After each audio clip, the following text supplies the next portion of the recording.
Selamat pagi, perkenalkan nama saya Dewi Anggraini, saya koas 2013 Universitas Udayana.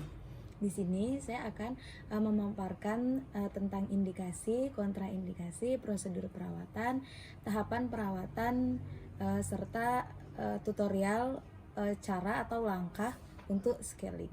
Baik, ada yang bisa saya bantu, Ibu? Saya mau bersihkan karang gigi.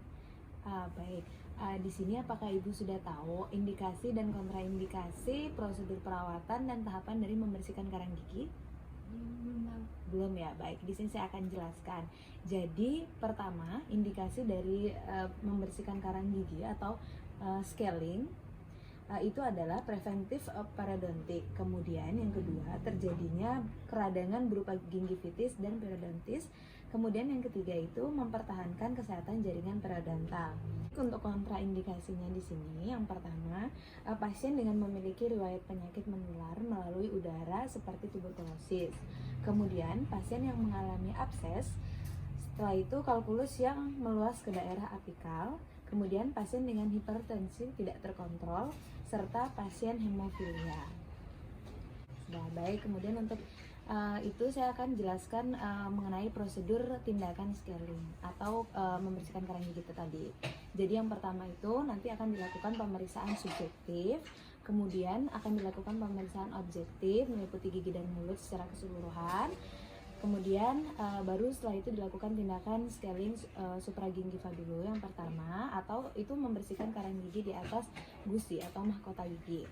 Jadi bagian sini, karang gigi di atas gigi atau mahkota gigi. Kemudian dilanjutkan scaling subgingiva atau membersihkan kalkulus yang berada di bawah.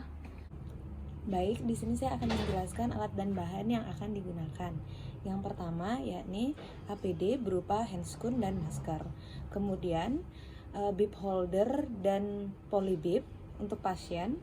Setelah itu kemudian ada cotton roll dan diagnostic set dan alat untuk scaling manual. Diagnostic set berupa kaca mulut,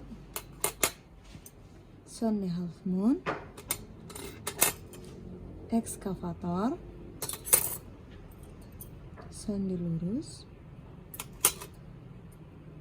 pinset, kemudian alat untuk scaling yaitu sickle. Nah, baik, di sini kita akan masuk ke tahap pemeriksaan serta kemudian proses tindakannya. Apakah bisa dimulai, Ibu? Pertama, saya akan menggunakan masker dan handscoon terlebih dahulu.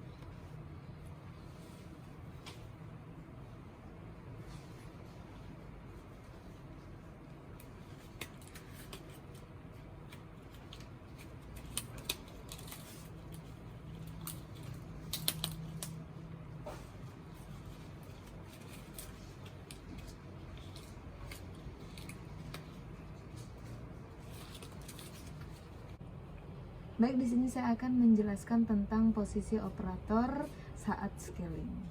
Untuk membersihkan regio 1 dan 4, operator berada pada jam 7 arah pasien. Kemudian pasien bisa diinstruksikan untuk sedikit menoleh ke arah kanan. Kemudian untuk bagian palatal dan lingual, pasien operator berada pada jam 9. Kemudian tangan operator berada di atas bahu pasien, setinggi bahu pasien. Kemudian untuk regio 2 dan 3, posisi operator berada pada jam 7. Kemudian pasien diinstruksikan untuk menoleh sedikit ke arah kanan.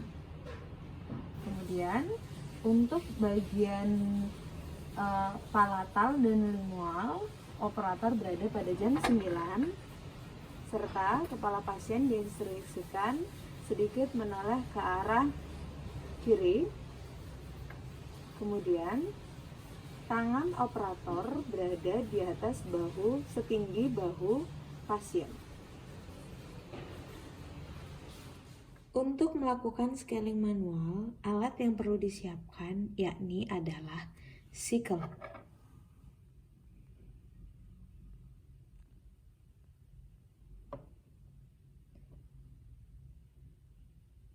Jika sikel sudah siap, maka kita mulai ke tahap scaling manual.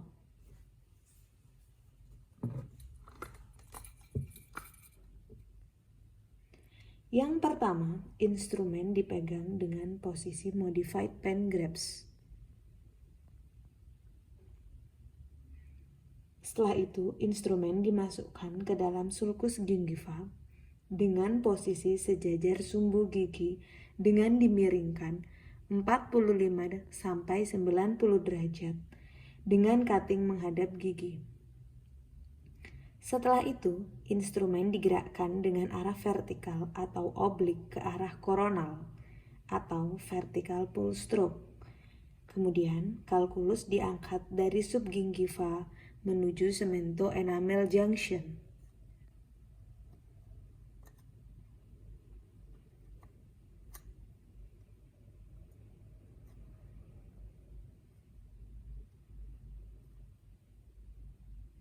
Kemudian, untuk bagian palatal dan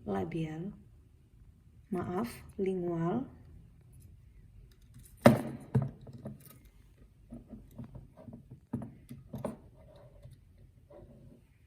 begitu juga tahapannya sesuai dengan bagian labial dan bukal.